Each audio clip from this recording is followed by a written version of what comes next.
অস্থিরতা বিভ্রান্ত করে। যে পথে যাওয়ার কথা সেই পথ চিনে নিতে অসুবিধে হয়। শোক অস্থির করে। শোক আগুনের দিকে ভেসে যেতে প্ররোচনা দেয়। আগুন থাকবে বুকে, পা থাকবে দৃঢ় এবং সংযত, চোখ থাকবে সুনির্দিষ্ট চাঁদবাড়িতে। তুমি লক্ষ্য ভেদ করার জন্য জন্মেছ।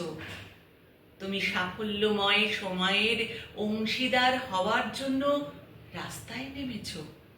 শান্ত স্বরে একসঙ্গে মৃত্যুর ঘোষণা করো।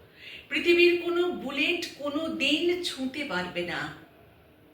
একাকী স্বপ্নের জীবন প্রার্থনা করো না। বাজ পাখির মতো মৃত্যু তোমাকে শূন্যের দিকে তুলে নিয়ে যাবে। অস্থিরতা তোমাকে মানায় না। অস্থিরতা বিভ্রান্ত করে। যে পথে যাওয়ার কথা সেই পথ চিনে নিতে অসুবিধে হয়। রেহান কৌশিকের লেখা কবিতা, এরকম আরও বেশ কিছু কবির লেখা যাদের আপনারা হয়তো চেনেন, হয়তো চেনেন না। বইমেলায় প্রকাশ পেয়েছে দ্রোহের দিনলিপি। আপনারা সংগ্রহ করুন, 567 নম্বর স্টলে পাওয়া যাচ্ছে।